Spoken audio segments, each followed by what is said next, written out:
Hello et bienvenue dans Wedding Divan, le podcast dédié aux pros du mariage. Je suis Magali Zarka, formatrice du Wedding Gang, officiante de cérémonie laïque et ancienne wedding planner avec plus de 100 mariages à mon actif. Si tu es entrepreneur dans le milieu du mariage ou que tu souhaites te lancer, ce podcast est fait pour toi. Comment réussir, comment se démarquer et surtout, comment durer dans le mariage? Autant de questions auxquelles nous répondrons ici via des interviews sans tabou de prestataires de mariage ou qui peuvent t'aider à améliorer ton business. On y abordera leur parcours, leurs réussites et leurs erreurs aussi parfois. Je partagerai également avec toi tous mes conseils, astuces et outils pour te donner un accès direct à la réussite dans le Wedding World. Allez, pose-toi dans ton canapé, écoute-nous dans ta voiture ou même en faisant la vaisselle et surtout, abonne-toi pour ne manquer aucun épisode. Hello le gang, j'espère que tu vas bien. Aujourd'hui dans l'épisode du jour, j'ai le plaisir d'accueillir un duo bien connu du Wedding World. J'ai nommé Aurore et Kathleen de Big Day Bazaar et Artis Événements. Aurore est déjà venue dans l'épisode 3, au tout début de Wedding Divan, mais il fallait bien qu'on traite le sujet de l'association dans ce podcast. Alors c'est parti pour un épisode riche en partage et en anecdotes avec ces deux associés de 8 ans. Hello Aurore, hello Kathleen, bienvenue dans Wedding Divan. Alors Aurore, c'est la deuxième fois que tu viens, mais Kathleen, c'est la première fois. Bienvenue. Merci beaucoup. Eh bien, je suis ravie de vous accueillir. Ça fait des années qu'on se connaît maintenant. On dira pas. On dira pas. Franchement, on peut dire. C'était quoi? C'était 2015, 2014? Non, on a commencé en 2015. 2016. Soit tu nous as découvertes au tout début, soit effectivement 2016. Je pense que oui, on avait commencé à parler dès le début. Enfin, en tout cas, je me souviens de vous avoir vu arriver, quoi. Je me souviens, oui, qu'on s'est donné des rendez-vous au premier box qu'on avait. Donc c'était 2016. Vraiment... Oui. Waouh. Je ne rajeunis pas. C'est clair.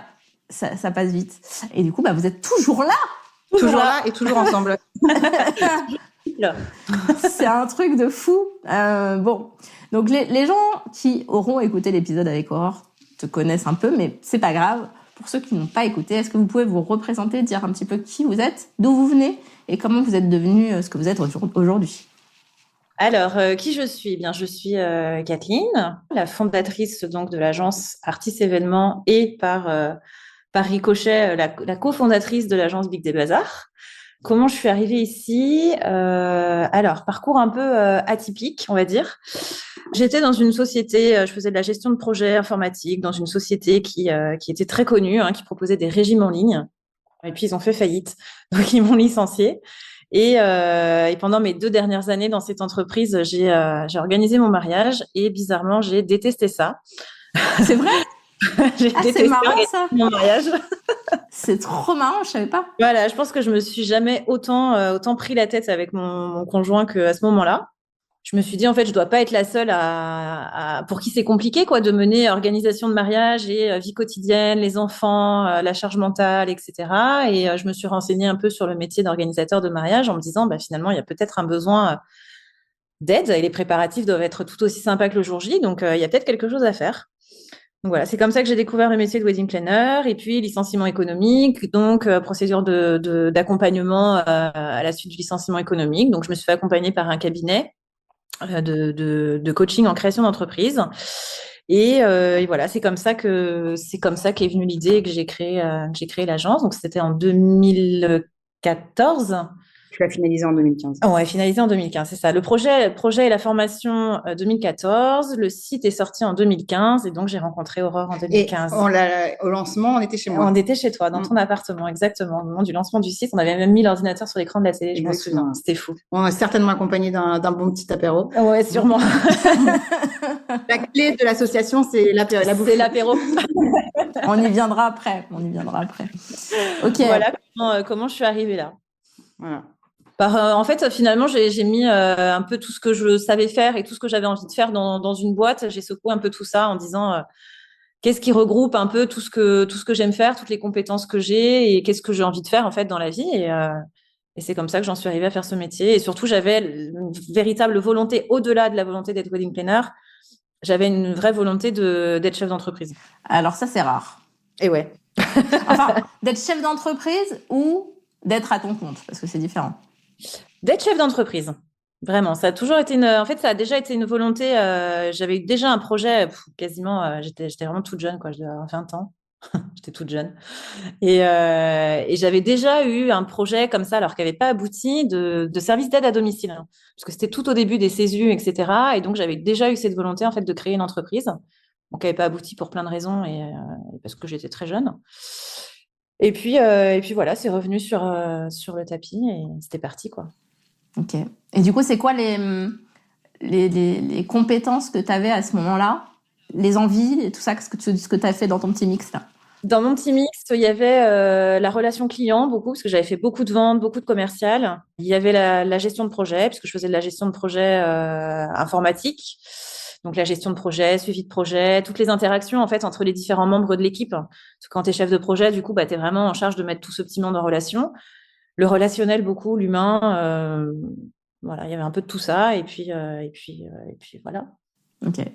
Aurore, à toi. Bon, je vais la faire en version courte, du coup, pour pas que ce soit redondant avec ceux qui nous ont déjà écoutés.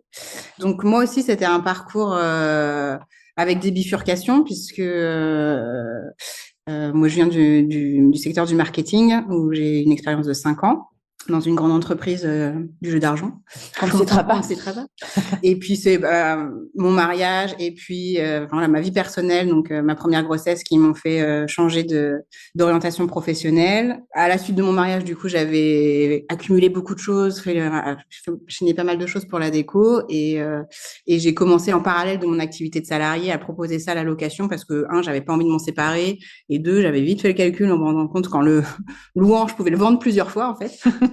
Et donc, c'était intéressant. Et en plus de ça, voilà, moi, ayant eu beaucoup de mal à trouver tout ce matériel, et ben, un peu comme Kathleen, en fait, on s'est dit qu'il y avait d'autres personnes qui devaient être aussi dans cette situation-là. Et donc, pour qui l'offre pourrait être intéressante. Donc, j'ai fait ça pendant 1 an et demi, 2 ans en parallèle de mon activité de salarié. Et puis, du coup, avec ma grossesse, je me suis lancée dans la grande aventure de l'entrepreneuriat. Contrairement à Kathleen, moi, j'avais jamais eu aucune ambition entrepreneuriale. Au contraire. C'était pas du tout quelque chose que j'envisageais comme possible pour moi. Et puis, par la force des choses, en fait, ayant trouvé un projet et un terrain de jeu qui m'intéressait. Alors, faut dire aussi que le salariat m'avait un peu déçue et j'avais quand même déjà créé une auto-entreprise en parallèle de bijoux. Enfin, voilà, tu vois, je bricolais des choses, j'avais des envies de la créativité à exprimer. Donc, j'avais très vite, au bout de 6 mois, après le début de mon premier job, lancé une auto-entreprise. Et donc, du coup, avec cette seconde idée de location de décoration, j'avais déjà l'auto-entreprise qui était prête et que je pouvais transformer pour lancer ce projet. Et puis ensuite, les rencontres qui font que, quoi. Donc, c'était parti. La rencontre qui fait que. Alors voilà, on y va, on y vient. Justement, comment vous vous êtes associés? Parce que du coup, vous étiez sur 2 entreprises différentes quand vous vous êtes rencontrés finalement. Oui, du coup, moi, j'avais créé Big Day Bazaar, du coup, sur laquelle je commençais à communiquer. Il y avait les blogs qui étaient très importants encore à l'époque, qui le sont toujours, mais avec Instagram, ça a un peu redispatché la donne. Mais en tout cas, voilà. Donc, c'est comme ça que tu m'as trouvé sur. Je pense qu'on peut faire un petit coucou Nessa quand même, parce que finalement, voilà, cette rencontre, c'est quand même via ce petit lien tout en bas d'un article. Donc en fait, moi j'étais en train d'illustrer le site internet Artis Événements et donc j'organisais le premier shooting d'inspiration et je me suis dit pour ce shooting il me faut de la décoration et donc je suis partie en recherche d'un partenaire pour le shooting location de décoration que j'ai cherché sur internet et je suis tombée effectivement sur un article de la Mariée aux pieds nus qui disait où louer votre décoration vintage, qui était la grande tendance du moment. Et donc, je suis tombée sur ce lien Big Day Bazaar. J'ai commencé à chercher un peu. J'ai vu qu'Aurore était basée dans le 95. Cherchais en local. Chercher en local, ouais. Et donc Aurore était dans le 95, moi aussi. Donc, je l'ai contactée. On s'est vu. Je suis venue chez toi. Oui, parce que moi, j'étais enceinte comme ça à ce moment-là. Voilà. Déjà à l'époque. Alors, les gens verront pas, mais voilà, jusqu'au bout, en gros. Ouais, bien avancé. Bien avancé. Dans le même état que notre précédent podcast.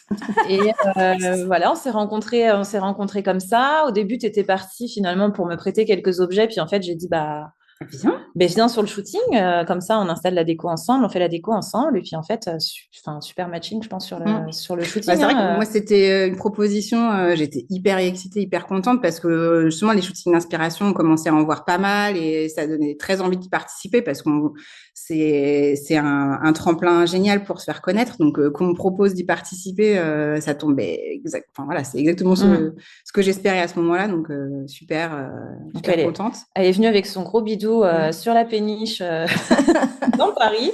Et je l'ai vu installer des guirlandes guinguettes sur le bord de la péniche. Rien semblait... En fait, vraiment, moi, ce qui m'a marqué sur cette rencontre, c'est que rien n'était impossible pour Aurore. Je disais, j'aurais bien vu des guirlandes à cet endroit-là, mais je sais pas comment on peut les accrocher. Ah, mais t'inquiète, je m'en occupe. Ok. Très bien. Plein d'enthousiasme. Ouais, pleine d'enthousiasme, plein d'envie, hyper motivée, hyper créative. Et je crois qu'on est rentré, c'est le moment où je lui fais plein de compliments, du coup. Et attends, on va arriver au caractère et tout ça après.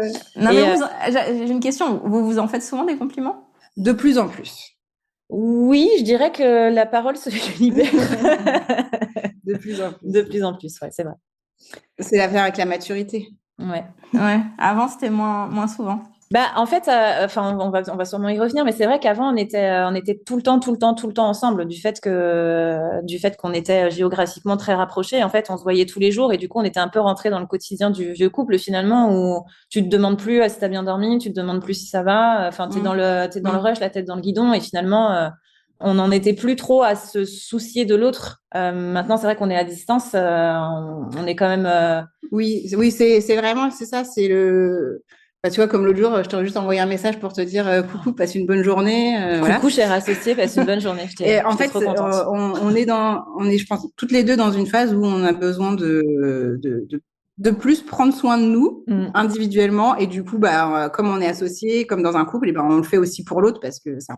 Donc, sur cette histoire de rencontre, je crois que c'était assez marrant parce que du coup, on s'est dit la même chose en rentrant. Je me souviens que c'était Romain qui me l'avait raconté, ton mari, donc, qui m'avait dit Aurore, elle est rentrée, j'ai fait une super rencontre, c'était génial. Et moi, je suis rentrée, j'ai dit exactement la même chose à mon mari, en fait, en lui disant c'était trop bien, mais Aurore, mais c'est dingue cette rencontre, on va se revoir, c'est sûr. Et je crois qu'on s'est revus peut-être une semaine ou 15 jours après le shooting.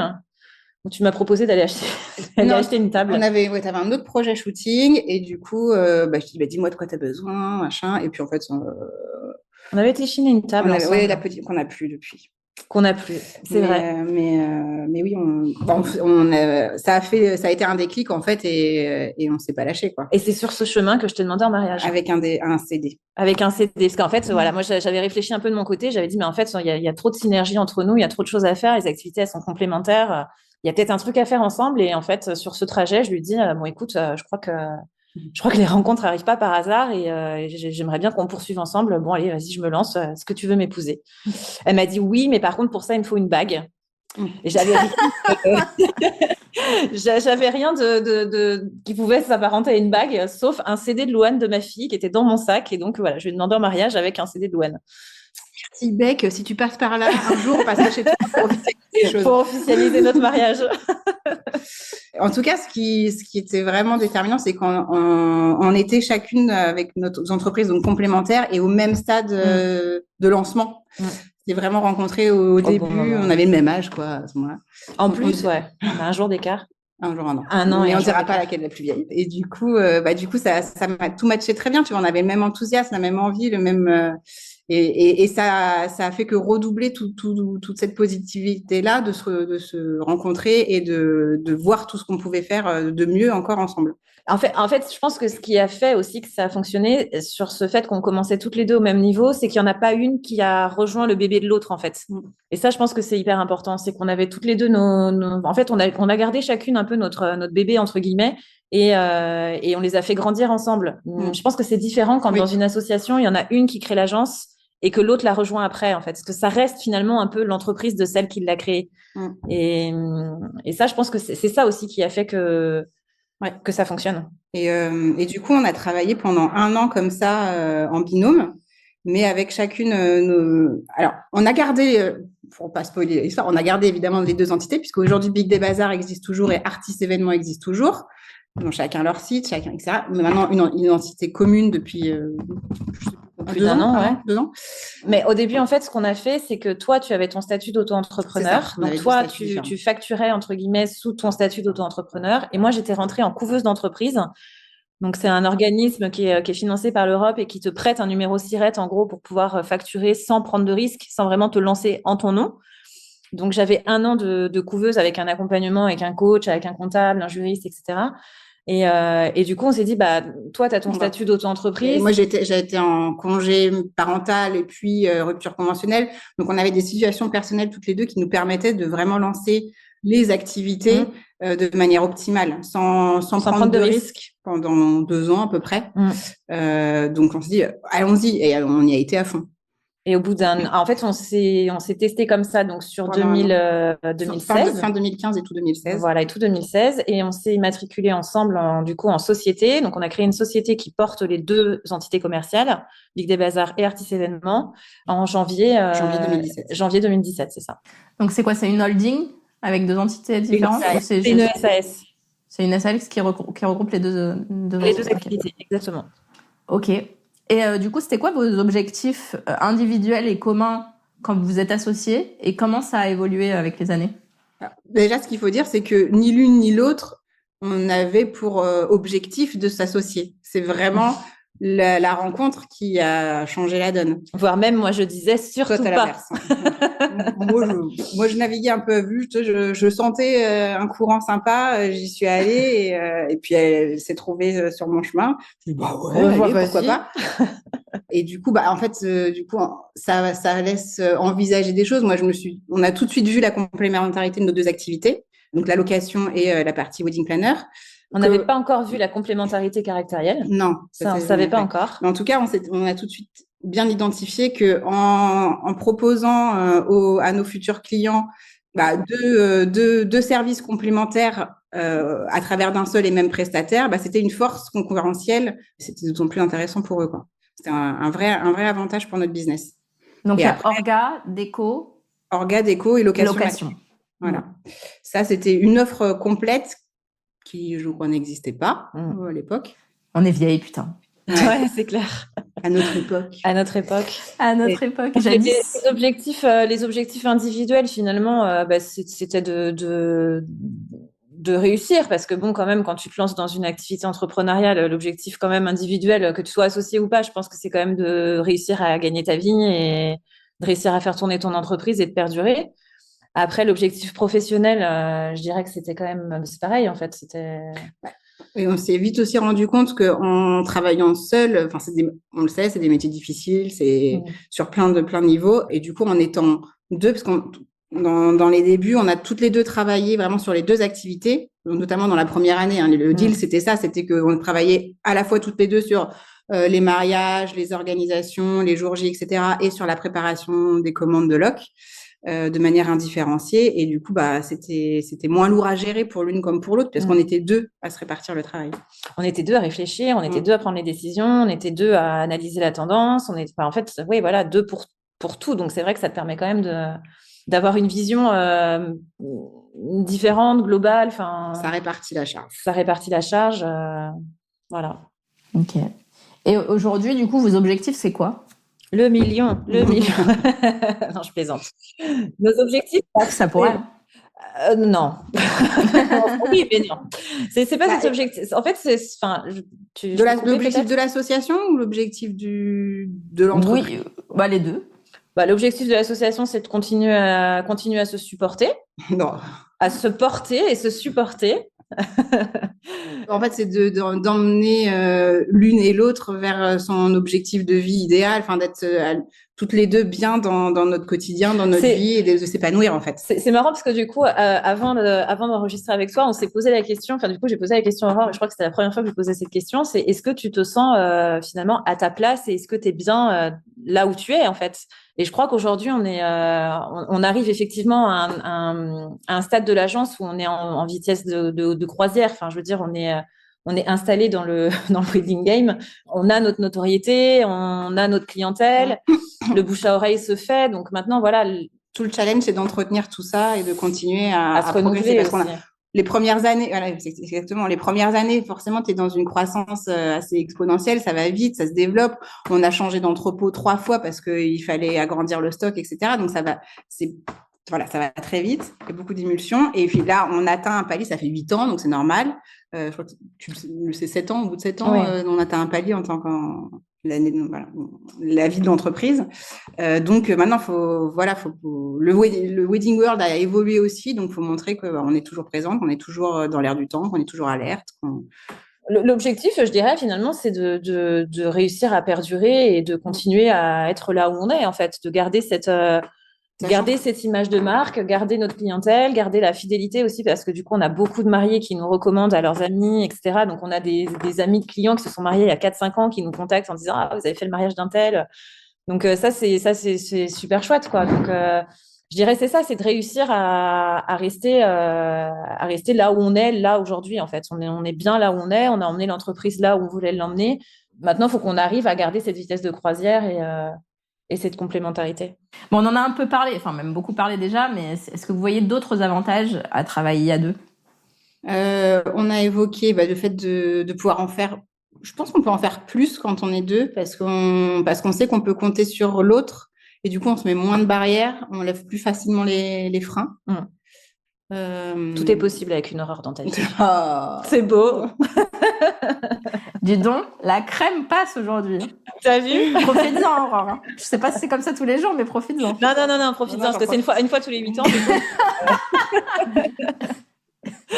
Non, mais c'est vrai que ça ouvre le champ des possibles de se dire, finalement, voilà, on est deux, donc on est plus forte, en fait. Ouais. Que ça soit en termes de réflexion, en termes de vision, en termes de décision, en termes de charge mentale, en termes de charge de travail, on peut emmagasiner beaucoup plus de choses. Donc, et se dire, toi, tu es sur cette partie-là, moi, je suis sur cette partie-là, et finalement, du coup, on peut développer vraiment des axes, alors toujours complémentaires, mais différents aussi. Et du coup, on avance. Et ça fonctionne que si tu es dans une situation de confiance envers l'intégrité de l'autre, mais aussi confiance en ses compétences. Et ça c'est indispensable. Et c'est ce qui se passe avec nous. Je sais que Kathleen, elle est excellente sur plein de sujets. C'est mon moment. Et voilà, oui, profites-en aussi. Il faut bien. Et du coup, il y a certains sujets sur lesquels qu'elle va travailler, sur lesquels elle va travailler en autonomie, et me demande parfois, non, je te fais confiance, je sais que tu vas. C'est moi qui râle sur le comptable. C'est toi qui râle sur le comptable, ok. C'est moi qui râle sur le comptable. Et du coup, ça permet de se reposer sur l'autre quand on sait que on n'a pas besoin de regarder, le travail sera bien fait, c'est hyper confortable. En fait, on a aussi appris à se connaître et à connaître les compétences de l'autre et avoir confiance dans les compétences de l'autre. Donc, on sait sur quoi on peut se reposer. Par exemple, j'ai une demande de projet. Je sais que ça va demander telle compétence. Je vais dire, ok, ça, je sais que c'est bon, Aurore peut le gérer. Ça, moi, je peux le gérer. Et puis, on se répartit la tâche comme ça en fonction de nos compétences. Et donc, la confiance qu'on a l'une envers l'autre dans notre intégrité et dans les compétences est hyper importante. Après, pour vous connaître un petit peu, je sais que vous avez une capacité de travail qui est à peu près hors norme. Comment ça se passe quand il y en a une qui a un petit coup de mou?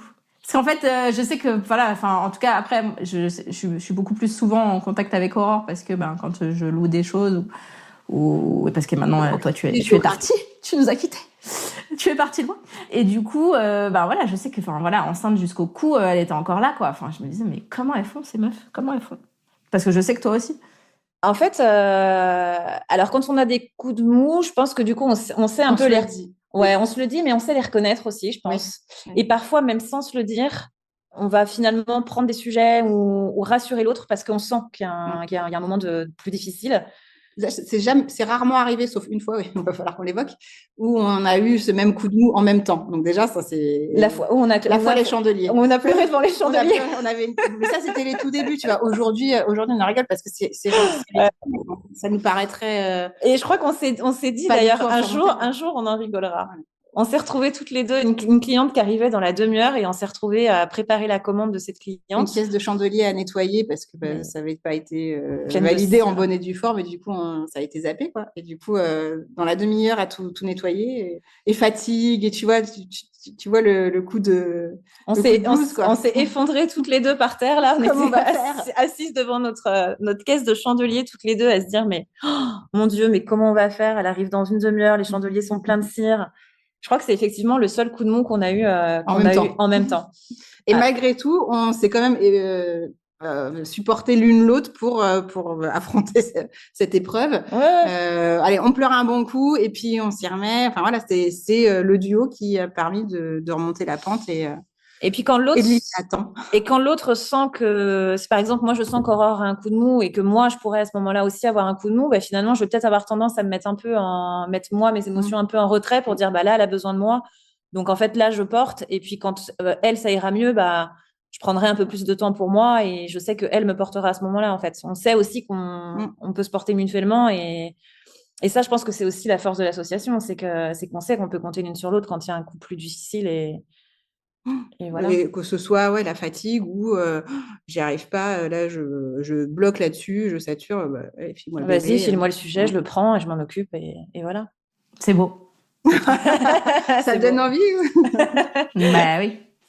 Non, mais c'est vrai que c'est ce qu'on se disait aussi avant d'enregistrer, c'est que finalement on se connaissait pas, on s'est rencontrés dans un contexte professionnel. Alors on s'est toujours dit qu'on n'est pas amis. On se l'est toujours dit, on n'est pas amis, on est associés. Bon, je pense que par la force des choses, on commence quand même un peu à se rapprocher quand même d'une amitié. Ça y ressemble en tout cas. Hein. Non, mais ça commence à y ressembler. Non, on n'est pas en amitié, on est un couple en fait. On est un couple dans la vie. On est au-delà de l'amitié, je pense. C'est-à-dire qu'on a tellement d'intérêts communs finalement, que ça soit sur notre épanouissement personnel à travers la vie de la société ou dans le travail ou sur même l'aspect financier en fait. Enfin, notre vie perso. Aujourd'hui, on peut payer notre crédit maison parce que la société tourne et l'une sans l'autre, bah, ça tourne pas. Donc, il y a des vrais enjeux et des vrais intérêts communs. Le fait qu'on soit partis toutes les deux du démarrage au même stade, bah, on a tout créé ensemble en fait. Et vraiment tous les outils, même si toi, tu avais pris un peu d'avance sur le site internet, enfin, de mon côté aussi d'ailleurs, mais on a tout repensé ensemble depuis le début, quoi. Donc, effectivement, il n'y a pas de lien hiérarchique ou de priorisation où l'une qui a fait plus que l'autre. Sauf le jour où je t'ai appelé mon assistante. J'ai fait une erreur au téléphone. J'ai voulu dire mon associé et à la place, j'ai dit mon assistante. Mais là, tu vois le regard noir. Je l'ai lancé parce qu'elle était au téléphone avec une cliente. Pardon. C'est vrai, du coup, c'est important aussi. C'est le deuxième running gag après les chants. Voilà. C'est vrai qu'on peut quand même signaler aussi ce qui fait que ça fonctionne, c'est que dans la société, on est associé à 50-50. Donc, il n'y a pas de niveau hiérarchique, il n'y en a pas une qui est plus engagée dans la société que l'autre, en fait. On a exactement le même nombre de parts, donc en fait, tout est partagé, quoi. C'est vraiment... C'est important aussi, je pense, dans une association de ne pas avoir de lien hiérarchique. Et pour le petit tips, tu vois, au niveau des statuts, donc entre présidente et directeur général, on l'a fait à plouf-plouf. On a tiré au sort. Voilà. Et alors, qui est présidente? Qui a gagné? Eh bien, je suis le P. Qui a perdu? Qui a perdu? Qui a perdu peut-être, parce qu'en fait, c'est pas... voilà. Si on fait n'importe quoi, c'est la présidente qui va en prison. Voilà. Donc, t'as perdu. Donc, j'ai perdu. Voilà. Je suis le PDG et c'est moi qui vais en prison. Ok. Voilà. Alors après, c'est intéressant cette histoire de 50-50 parce que personnellement, on m'a toujours dit, alors quand moi j'étais associée, du coup, on n'était pas à 50-50. Je sais plus si c'était 48 et une personne, je crois que là, il y avait une troisième personne qui était rentrée à 1 ou 2% au cas où justement on avait un souci. Et c'est souvent le conseil que j'entends. Donc vous avez décidé de vraiment être 50-50 pour justement pas avoir ce décalage. Là où ça nous a bloqué, c'est au niveau pour pouvoir cotiser à Pôle emploi et avoir le droit au chômage si jamais on décidait de fermer la société ou quoi. On n'y a pas le droit parce que justement, il n'y a pas de lien de subordination ni pour l'une ni pour l'autre. Et donc, du coup, ça complexifie la procédure. Donc, on a abandonné l'idée d'avoir droit au chômage. Jamais droit au chômage. Voilà. Après, il y a des méthodes pour le faire, mais c'est compliqué. C'est pas sûr que ça marche, etc. Donc, tu risques de payer ta cotisation pour rien. Donc, au final, on a laissé tomber. Mais ça permet vraiment, je pense. Enfin, moi, je donnerais le conseil inverse pour le coup. Tu vois, toi, on a pu te dire de pas être associé à 50-50. Ça dépend de qui t'es en face. Alors, ça dépend de qui t'as en face, mais vraiment, en tout cas, nous, dans notre relation, je pense que c'était important parce qu'on a aussi deux caractères. Alors, on va y venir, hein, du coup, au caractère. Non, mais deux caractères complémentaires, des compétences complémentaires, etc. De forts caractères. Deux forts caractères. Et je pense que c'était important qu'on puisse chacune avoir notre place. Et si à un moment donné, il y avait eu un lien de subordination ou s'il y avait eu une qui a plus que l'autre, bah, tu peux avoir envie de dire à un moment donné, si ça clash, bah attends, moi j'ai 55%, finalement c'est moi qui ai le dernier mot. Mais c'est pour ça nous, je te coupe, excuse-moi, mais c'est pour ça que nous on avait fait le même pourcentage pour nous et la troisième personne. Oui, qui tranche du coup. Alors nous on s'est dit, en fait, on est obligé de trouver un consensus. On est à 50-50. Donc de toute façon, quoi qu'il arrive, on est obligé de trouver quelque chose qui convient aux deux. Donc forcément, ça ouvre à la discussion, ça ouvre à l'échange.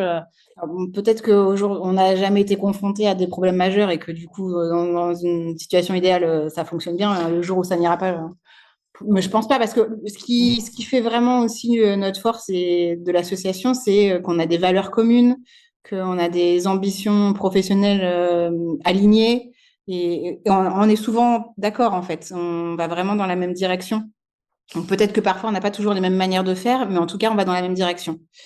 Et ça c'est clé dans une bonne association. Comme dans un couple, en fait, c'est l'écoute et c'est savoir. Moi, j'aurais fait comme ça, mais vas-y, je te suis.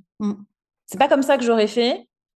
Je pense que je pense que mon idée est bonne. Je pense que la tienne est bonne aussi. Donc, vas-y, on teste la tienne, en fait. C'est accepter aussi de laisser la place à l'autre et de faire comment on dit? Compromis. Oui, voilà, des compromis, de laisser la place à l'autre, en fait, je pense. C'est important alors que ça soit dans une décision hyper bénigne de savoir si on met un chandelier blanc ou un chandelier beige, et sur des décisions stratégiques, en fait. Que ça soit sur du détail ou sur de la grande décision, je pense que c'est important d'écouter l'autre et de faire des concessions parfois, de se dire, vas-y, je te suis, et puis on verra bien. Oui, enfin voilà, je voulais juste revenir sur la troisième personne qui n'a pas finalement servi lors de la fin de mon association. Donc tous les conseils sont bons finalement, voilà, ça dépend en fait de la personnalité aussi et de la façon dont peut se terminer une association, parce que souvent, je sais pas quelles ont été les raisons, à part le fait que vous ayez eu cette entente parfaite dès le début. Moi, je sais que, par exemple, voilà, et personnellement et dans mes coachés, certaines veulent s'associer parce qu'elles n'ont pas assez confiance en elles. Et que du coup, elles se disent, je suis pas capable, tu vois, de le faire toute seule. Faut pas le faire pour cette raison-là, parce que oui, on a une entente parfaite, mais de la manière dont on s'entend aujourd'hui, c'était pas le cas au tout début et ça n'a pas été linéaire. Ça n'a pas toujours été linéaire. Il a fallu qu'on se découvre parce qu'on se connaissait pas quand on s'est associés, même si il y avait un très bon feeling et qu'on était alignés sur plein de choses en termes de personnalité. Il y avait encore c'est comme un couple. On s'est rencontrés, on s'est séduites, et puis après, les personnalités se révèlent et il y a des ajustements à faire. Donc oui, il y a eu ça. Après, ça n'a jamais été dans le conflit. On a eu cette chance-là, et c'est parce qu'on a nos personnalités qui font que on a. S'il y a eu des mésententes ou des petites choses à ajuster à certains moments, on l'a fait de manière assez douce. En fait, on sait qu'on a des caractères très forts toutes les deux, et donc forcément, comme par la force des choses, en fait, on doit s'entendre de toute façon. Du coup, on peut avoir tendance à se dire, alors attention, là, je vais pas, par exemple, on s'adapte à l'autre. Voilà, là où avec un ami lambda ou avec ton mari, tu vas rentrer dedans et dire, tu m'écoutes et puis c'est comme ça et voilà. Là, c'est différent.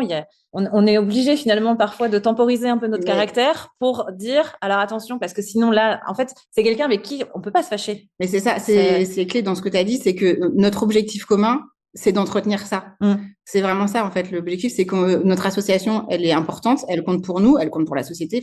Et notre objectif, c'est d'entretenir et de la maintenir avant toute chose, en fait. Parce que s'il y a plus d'association, il n'y a plus d'entreprise telle qu'on la connaît aujourd'hui. Et puis, c'est quand même beaucoup plus agréable de travailler ensemble, main dans la main et dans la bonne entente et dans la bonne humeur. Si à un moment donné, ça clash entre nous, forcément, ça sera quand même moins sympa. Donc, c'est vrai que tu temporises un peu ton caractère, tu temporises un peu tes propos pour justement faire passer les choses peut-être plus en douceur qu'avec une relation lambda, finalement. C'est une relation vraiment, vraiment particulière, en fait.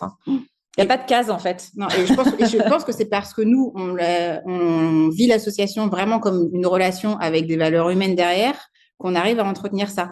Il peut y avoir des associations qui se font avec uniquement des objectifs business et qui se vit que d'un point de vue business. Ça sera complètement différent. Ça peut aussi fonctionner. Mais du coup, tu es très détaché de la relation de l'humain et de la relation avec ton associé.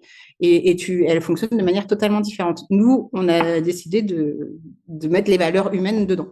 Et un peu d'amour aussi. Oui, c'est vrai. Bon, on a parlé des chandeliers, on a parlé de l'assistante. Est-ce qu'il y a eu d'autres défis que vous avez rencontrés en tant qu'associé et comment vous les avez surmontés? Il y a cette petite phase de 1 an et 2 ans d'association, ou 1 an et 3 ans, je sais plus, bon, pour prendre une fourchette large, où justement il a fallu peut-être ajuster un peu nos personnalités l'une à l'autre, trouver la place de chacune. C'est vrai que les activités évoluaient vite. Et des moments où on se sent un peu dépassé, trouver les organisations, trouver notre rythme de croisière et notre organisation. Le défi, c'est ça, en fait. Ça a été, je pense, d'être à l'écoute l'une de l'autre, des besoins de l'autre, et de savoir réadapter notre façon de travailler, en fait, en se répartissant mieux la charge, en ayant conscience des contraintes de la mission de l'autre, et du coup, de se réorganiser, de se dire, finalement, ça sera peut-être plus productif si toi, tu gères cette partie-là et moi, cette partie-là. Je pense que c'est à peu près à ce moment-là qu'on a dit, en fait, tu peux pas gérer et l'entrepôt et être sur les mariages le week-end. Et un peu par la force des choses, finalement, comme toi, tu étais plutôt sur la partie location, par la force des choses, ça s'est organisé comme ça. Où moi, j'ai pris plus la partie organisation déco et Aurore la partie location et déco.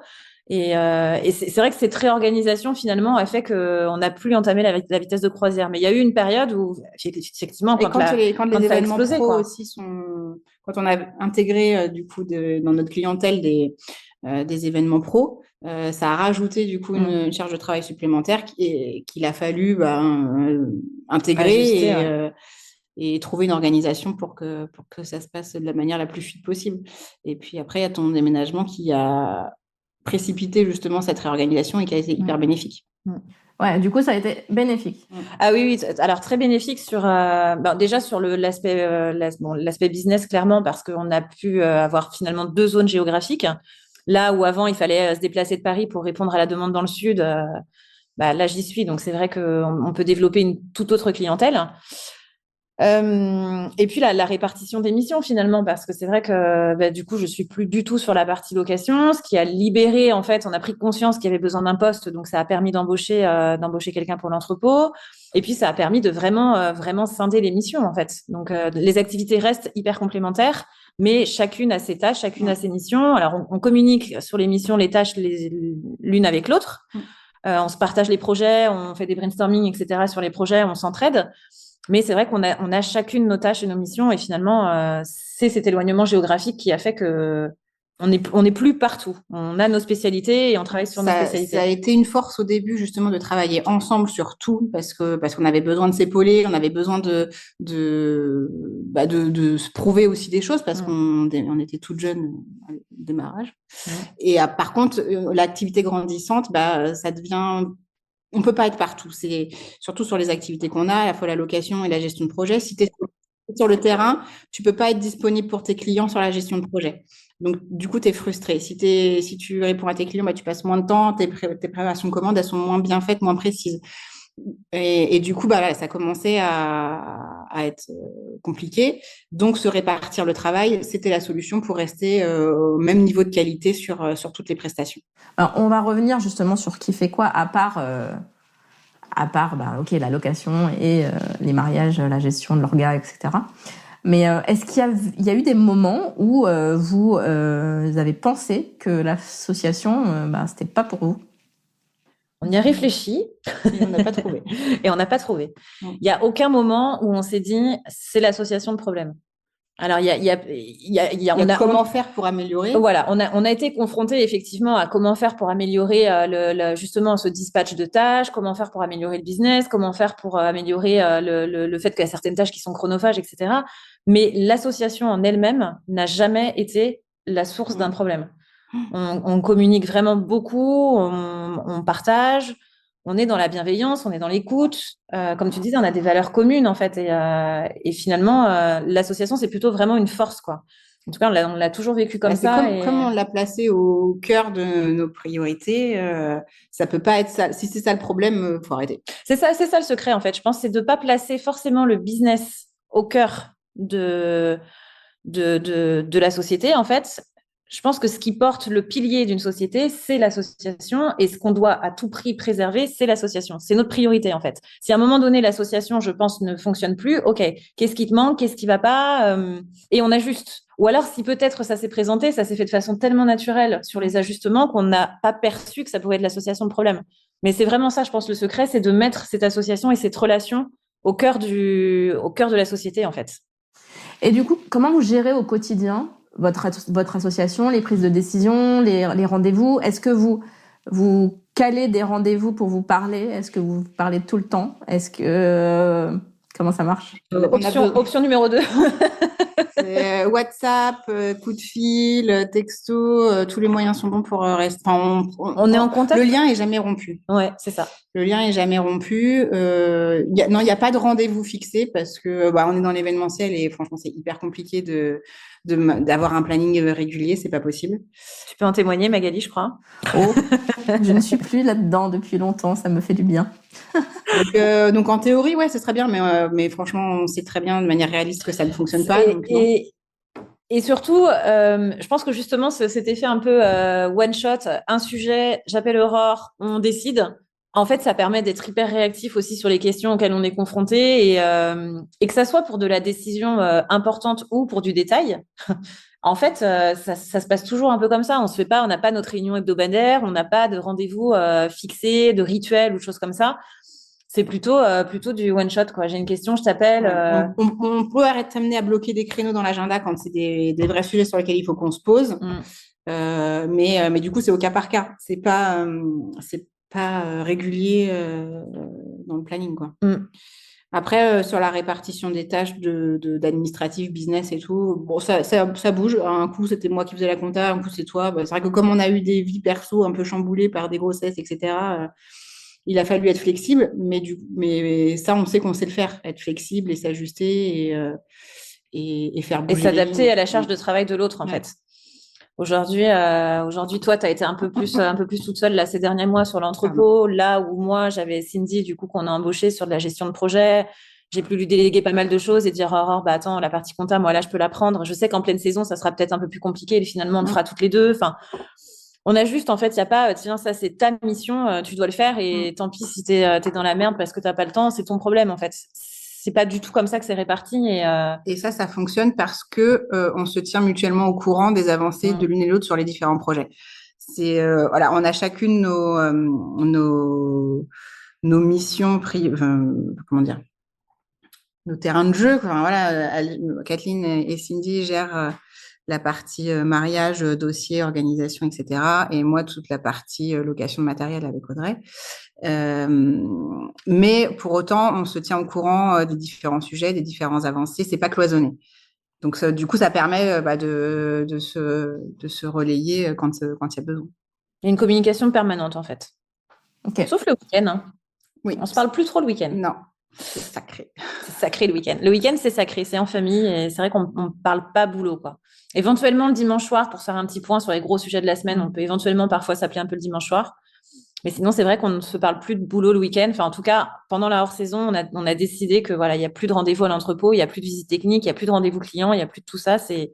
Le week-end, c'est en famille, c'est précieux en dehors de la saison. Donc, c'est vrai qu'on ne se parle plus travail le week-end. Ça y est, vous vous reposez de temps en temps, c'est bien. Oui. Oui. Après, on a quand même 2 enfants, hein, donc repos. Quand tu dis repos, tu parles lessive, ménage, courses et compagnie, c'est ça? Ah oui. Repos, donc voilà. Le deuxième métier. C'est ça. Oui, c'est ça. En plus, c'est que dans cette association, finalement, en 8 ans, il s'est quand même passé sur l'aspect perso. Tu parlais de coups de mou tout à l'heure. Alors, pour le coup, je parlerai pas de coups de mou vraiment, mais c'est vrai qu'on a toutes les deux acheté une maison avec des travaux. On a toutes les deux vécu une grossesse. Enfin, 2, toi, pour ta part. Mais on a été enceinte à 6 mois d'intervalle.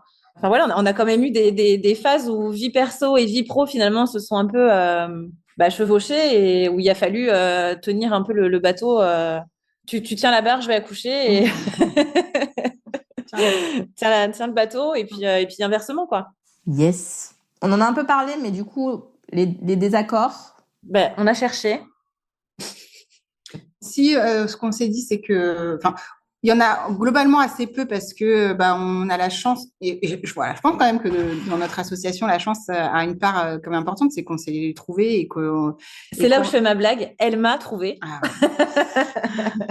C'est toi qui l'as trouvé sur le site, t'as dit. Ah ouais, c'est vrai.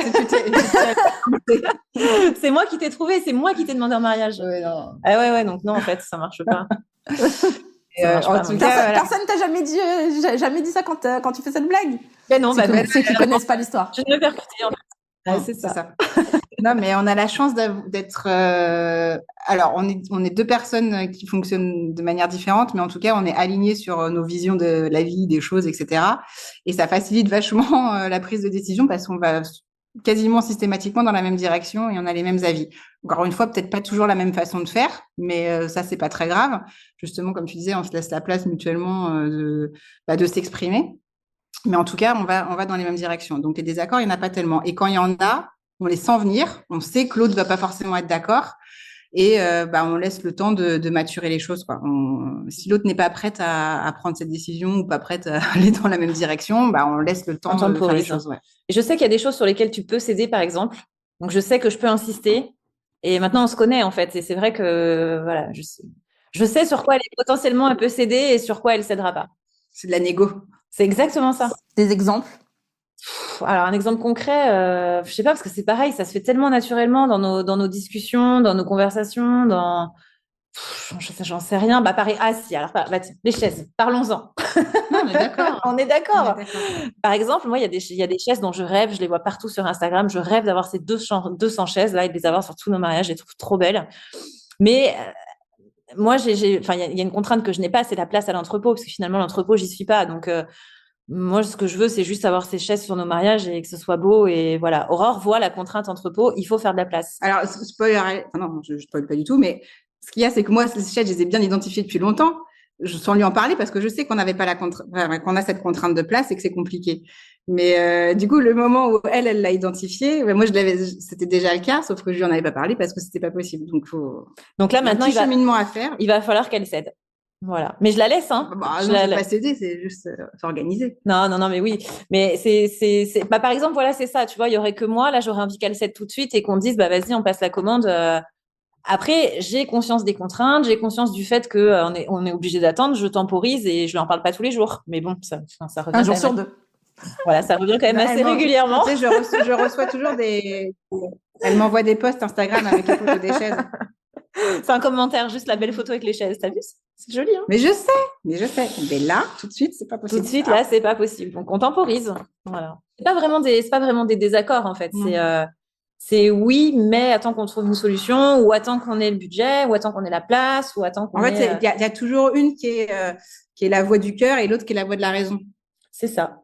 Et jamais au même moment. Enfin, on change de rôle mutuellement, mais il y en a toujours une qui ramène les pieds sur terre quand l'autre commence à ouais.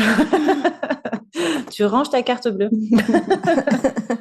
Est-ce qu'il y a eu des moments clés, des moments pivots, des moments d'expansion que vous avez identifiés dans ces 8 ans?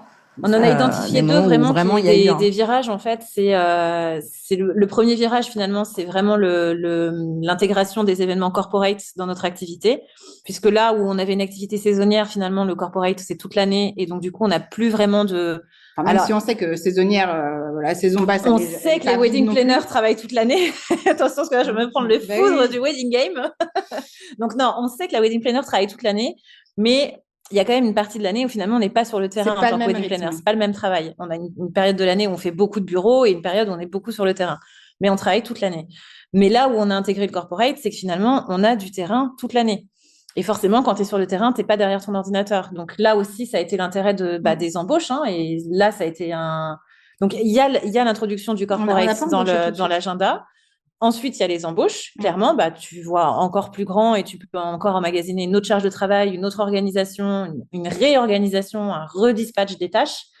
Et puis, comme tu as dit, mon déménagement, je pense aussi qu'il nous a fait prendre une tournure sur aussi une montée en gamme sur les mariages, puisque finalement, on touche du mariage dans le sud de la France, qui n'est pas du tout le même, c'est pas du tout la même clientèle que sur la région parisienne. Donc, il y a eu une montée en gamme. Il y a eu aussi finalement l'identité commune, quand même. Bah oui. Puisqu'à un moment donné, en fait, on avait deux logos différents, deux identités différentes, et on a décidé de créer un lien finalement entre les deux pour que, pour nous déjà, je pense, c'était important de se lier à travers cette identité officiellement.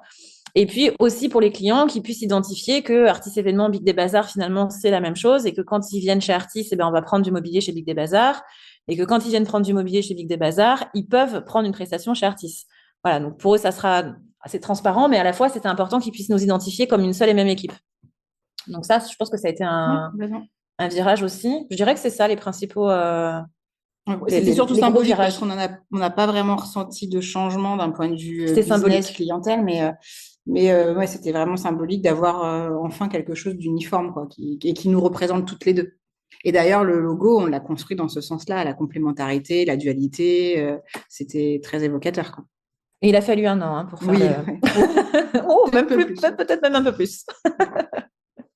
C'était pas évident parce qu'en plus, on a un nom qui est très court chez Artis et un nom très long chez Big Day Bazaar, 2 cibles différentes, 2 activités différentes. Donc, c'est vrai que trouver cette identité commune et toutes les valeurs qu'on voulait faire passer à travers, c'était pas évident, mais du coup, ça nous a obligés à se pencher aussi sur c'est quoi notre identité, c'est quoi nos valeurs, qu'est-ce qu'on veut véhiculer, c'est quoi le message, c'est quoi notre gamme, c'est quoi notre cible. Ça nous a obligés aussi à finalement se poser ces questions qu'on ne s'était jamais posées en commun, en fait. On avait un peu pris le train, on avait fusionné les 2 wagons pour s'accrocher à la locomotive qui était bien lancée. Et ensuite, l'activité grandissant, t'as pas beaucoup de temps en fait pour te poser toutes ces questions fondamentales qui sont des piliers pour pouvoir ensuite aller plus loin. Donc c'était bien d'y travailler et de pouvoir aussi s'approprier un peu la marque de l'autre finalement, parce que je pense qu'une association, comme ce que je disais au début, une association, ça fonctionne effectivement si c'est une création ou un achat commun, 2 personnes qui achètent une entreprise ou qui créent une entreprise ensemble, elles partent au même niveau.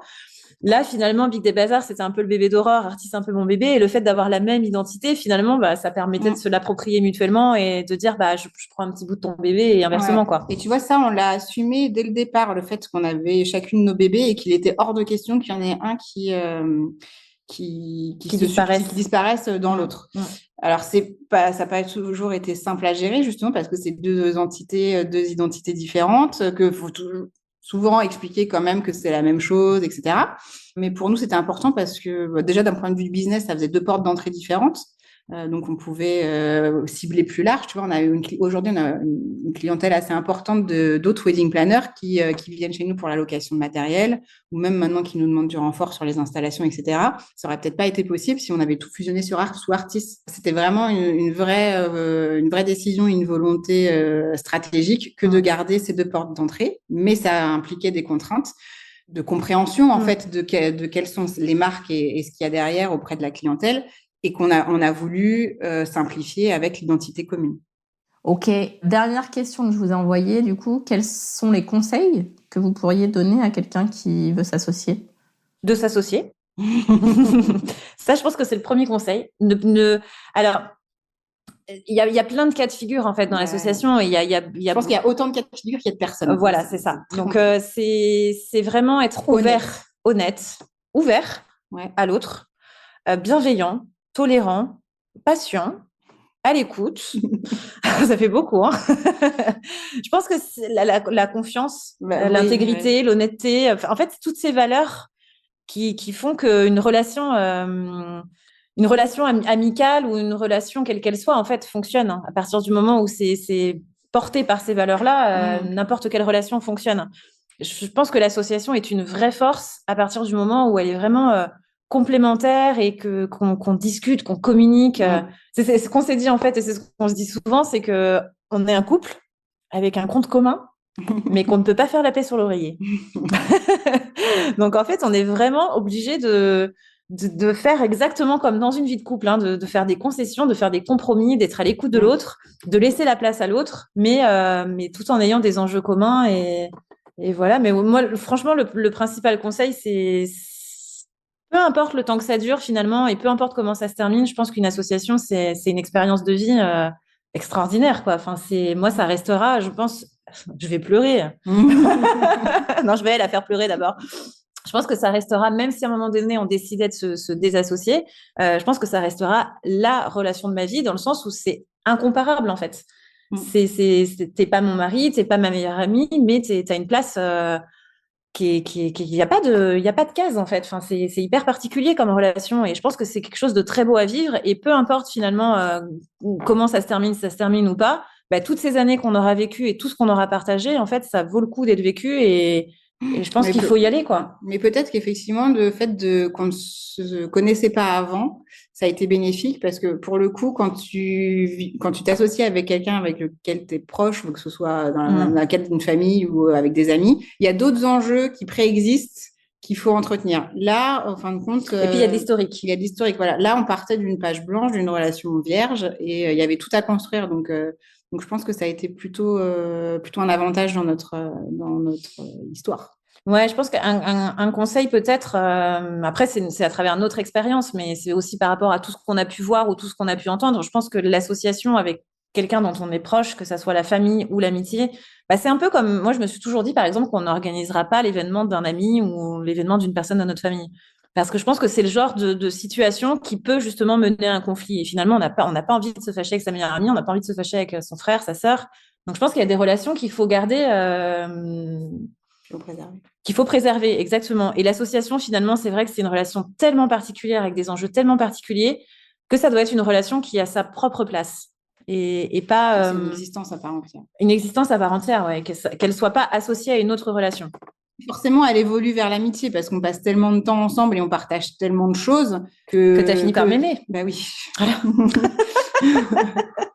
Voilà, évidemment, par la force des choses. Mais je pense que c'est plus simple que ça se fasse dans ce sens-là que dans l'autre. La question qui me vient là, c'est quelles sont les questions qu'on peut se poser avant de s'associer pour être sûr que c'est la bonne personne?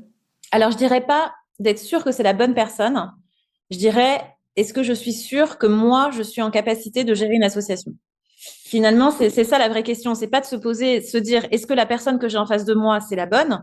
C'est est-ce que moi, je suis prêt à être suffisamment à l'écoute, suffisamment ouvert, suffisamment laisser la place à l'autre? Est-ce que j'ai envie de ça? Est-ce que je suis ouverte à ça? À partir du moment où... Ce qu'il y a aussi dans une association et voilà, quand les moments de réussite, tu les partages. C'est une équipe, une association, c'est une mini-équipe. Et du coup, ça veut dire effectivement laisser briller l'autre, laisser grandir l'autre et partager les réussites avec l'autre. Alors, il y a un point hyper positif là-dedans, mais du coup, c'est pas que toi. Tu vois, si tu as besoin de réassurance sur tes compétences, etc., c'est pas forcément dans une association que ça peut s'exprimer. Il faut accepter d'être parfois dans l'ombre de l'autre. Ouais. Et de le laisser finalement vivre son moment et sa réussite. C'est toi qui as organisé cet événement, c'est toi qui l'as décoré. Moi, je suis là finalement pour t'assister. Et c'est vrai, finalement, ça se passe un peu comme ça et on le voit. Et finalement, mais on sait que c'est parce que l'autre est derrière, en soutien, en support, que voilà. Celle qui est au premier plan sur cet événement-là réussit. Mais on n'a pas forcément besoin de le signaler ou de le crier. On sait qu'on a notre place, on sait qu'on a notre valeur dans l'entreprise, en fait, et on n'a pas besoin à chaque fois de se mettre en avant en disant, ah bah moi aussi je suis là. Et finalement, si elle a pu faire ça, c'est parce que moi je faisais la compta pendant ce temps-là. Hein. Et si tu élargis à une entreprise avec plus de monde, maintenant on est 4 et on sait que c'est parce qu'on est une équipe, ou même quand on travaille avec des freelances, on sait que c'est parce qu'on est une équipe que l'événement réussit. C'est parce qu'on peut compter sur les compétences de chacun et le travail de chacun et l'investissement de chacun même dans une équipe de prestataires de mariage, on intervient sur chacun des métiers différents, mais c'est parce qu'il y a une belle synergie et qu'on partage tous des objectifs communs que ça fonctionne. C'est pareil. En fait, la question, il faut la prendre dans l'autre sens. C'est pas est-ce que c'est la bonne personne pour moi, c'est est-ce que je suis la bonne personne pour elle. Je crois que si chacune pense comme ça, en fait, finalement, qu'est-ce que je peux lui apporter? Est-ce que je suis suffisamment ouverte pour accepter tout ce que ça va engendrer, en fait? Et si les deux se posent cette question-là, je pense que ça fonctionne. Mais il ne faut pas forcément se regarder l'autre, en fait. Il faut se regarder soi et C'est beau ce que je dis. Hein. Ouais, très beau. Non, mais tu vois, On n'a pas répété. Hein. C'est révélateur, mais on s'est plusieurs fois dit qu'on devrait le faire, c'est-à-dire de poser d'ores et déjà, même dès le démarrage, le cadre de notre potentielle séparation. Tu vois, comme dans un mariage, en fait. Tu fais un contrat de mariage avec s'il y a divorce, c'est ça. Non, mais attends. Et en fait, on l'a pas fait parce qu'on se fait confiance, parce qu'on se le dit régulièrement que si jamais t'en as marre, si jamais t'es fatigué, tu me le dis. Enfin voilà, on s'impose rien, en fait. On est vraiment ouverte. Donc, on sait que ça se fera, si ça doit se faire, dans de bonnes conditions. Mais voilà, c'est vraiment lié à la confiance. La confiance. La confiance Alors, tu disais tout à l'heure des coachés qui veulent s'associer parce qu'elles n'ont pas confiance en elles, justement. Alors, je pense qu'on a tous un peu ce syndrome de l'imposteur, hein, et surtout dans le milieu dans lequel on évolue, c'est qu'on est toujours confronté à des gens qui font mieux, qui font plus joli, qui font plus beau, qui sont plus dans la tendance. Toujours. Et même nous, encore aujourd'hui, après 8 ans d'activité, on l'a toujours, cette remise en question. Mais je pense qu'il faut pas aller chercher dans l'associé quelqu'un qui va te valoriser ou qui va valoriser tes compétences, etc. C'est pas je pense que ça peut être presque pas malsain, mais en tout cas, il faut chercher ce qu'on peut. Enfin, ce que toi, effectivement, comme tu disais, je reviens à ce que tu disais tout à l'heure, ce que toi, tu peux apporter de positif dans des associations et pas chercher ce qui te manque chez l'autre. C'est ça. Qu'est-ce que je peux apporter à l'autre comme compétence, comme valeur, et qu'est-ce qui va faire que ça va être complémentaire? La complémentarité, ça, je pense que c'est hyper important de trouver quelqu'un, pas forcément, mais c'est encore comme dans un couple, en fait. Un couple qui est tout pareil, qui partage tout, qui est exactement sur la même longueur d'onde, qui a les mêmes passions, etc. Au bout d'un moment, ça étouffe. Et je pense qu'il faut être complémentaire. Il faut pas chercher quelqu'un de totalement similaire. Il faut chercher quelqu'un un peu différent avec qui il va avoir du débat, de la discussion, des synergies. La complémentarité, je pense que c'est hyper important. Ok, allez, on va aller 2 minutes parce qu'on a déjà parlé plus d'1 heure sur des questions que je vous ai pas envoyées. C'est quoi le pire défaut de l'autre? Watcha. Il en faut qu'un, du coup, faut que je choisisse. Ça va être dur. Alors si, moi je pense que je dirais justement cette capacité. Alors c'est à la fois une hyper belle qualité, mais tu sais de quoi je vais parler. C'est à la fois une super qualité, mais à la fois ça peut devenir un défaut pour celui que tu as en face. C'est qu'avec Aurore, ça va toujours. Ça va toujours. Quoi qu'il arrive, ça va toujours. Sauf que du coup, tu la vois emmagasiner une charge de travail, tu vois, qui est colossale.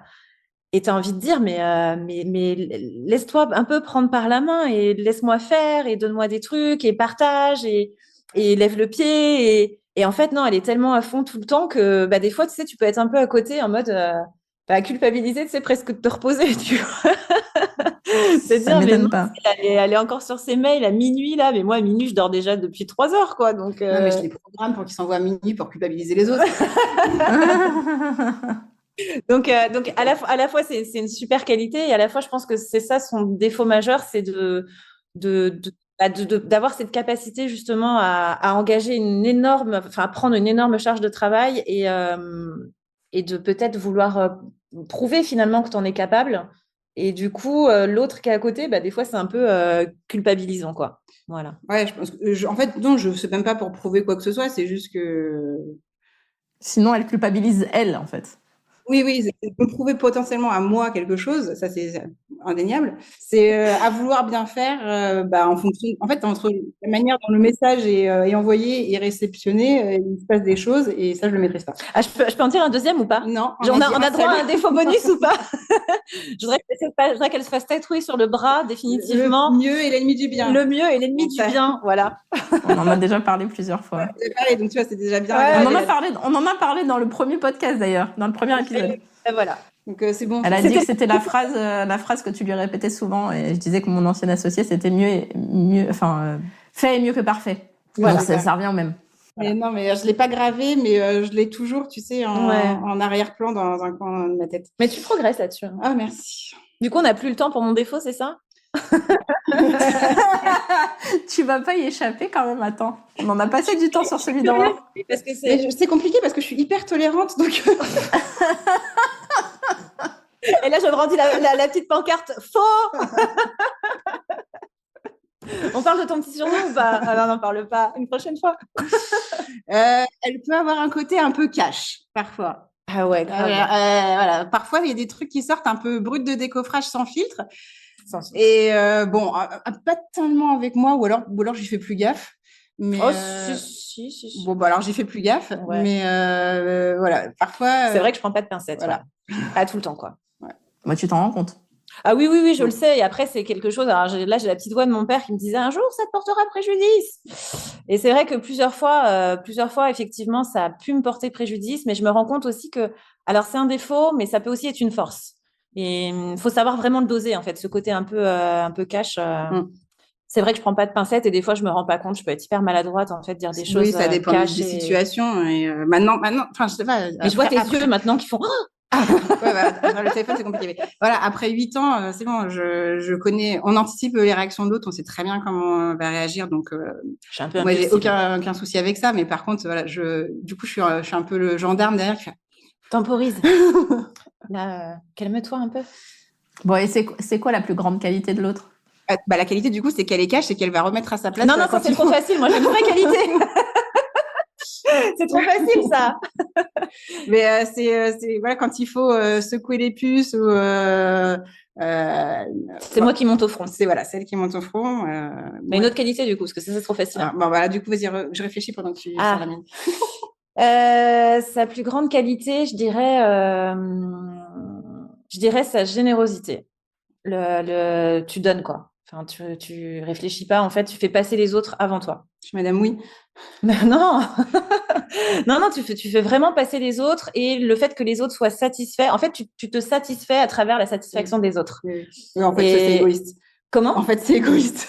Non, ouais, je sais pas, non, c'est pas égoïste, mais c'est vraiment ça, ouais, la générosité et l'envie de toujours bien faire pour que les autres manquent de rien, soient bien. Et ça se ressent dans le travail, mais aussi sur l'aspect perso. Hein, c'est vraiment le don de soi, quoi. C'est des fois, tu as envie de dire, mais pense à toi un peu, quoi. Si. De rien. On va s'engueuler après, hein. Elle a une force et alors même si tu dirais que tu manques de confiance en toi, en tout cas tu l'exprimes, enfin tu le fais pas ressentir et du coup c'est un vrai appui, un vrai soutien. Enfin, comment dire? Tu vois ce que je veux dire? Mais je sais pas l'exprimer. C'est ça en fait notre relation. Tu vois ce que je veux dire? Dis-le à ma place. On communique par télépathie. Voilà. Mais voilà, je peux m'appuyer sur elle. Je sais que c'est une force. Parce que même si j'ai pas confiance, en fait, je vais pas le montrer et je vais pas me laisser. Tu te laisses pas déstabiliser. Ouais. Voilà, c'est un pilier. C'est beau.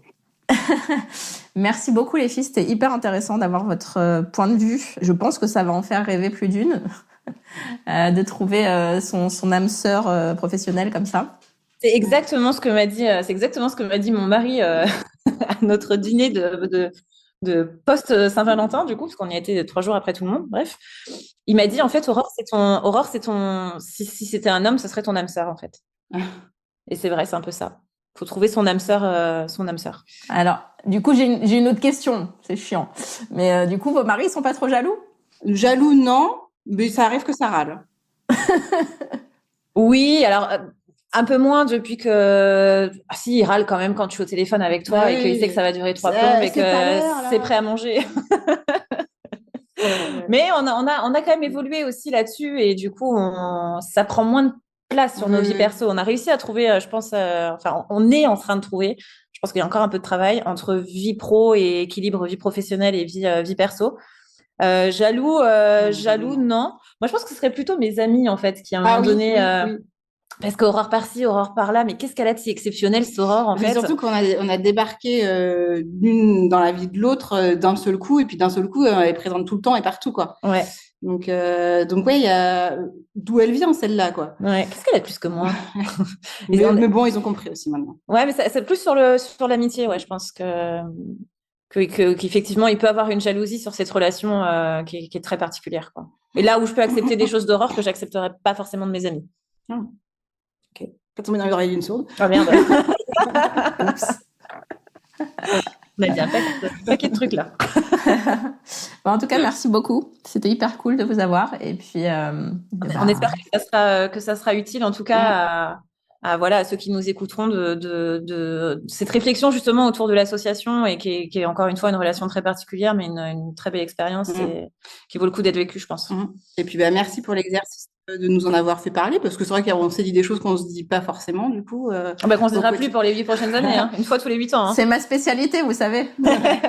C'était confidence pour confidence, un peu. Mais c'est pour ça que ça s'appelle Wedding Divan. Hein. C'est bien de mettre des mots sur des choses qu'on ressent, mais qu'on n'a pas le temps de se dire au quotidien, quoi. Trop bien. Merci beaucoup, Magali. Merci à vous. Bisous. À bientôt. Ouais. Et voilà le gang, j'espère que cet épisode t'aura plu autant qu'à moi et que cette interview t'aura inspiré. Si c'est le cas, partage-la autour de toi, surtout sur Insta, en nous taguant Artis Événements, Big Day Bazar et moi, ça nous fera trop plaisir. Et n'oublie pas de mettre 5 étoiles sur Apple Podcast ou sur Spotify à Wedding Divan, c'est ce qui m'aide le plus à faire connaître le podcast. Un immense merci à toi et à très vite pour le prochain épisode.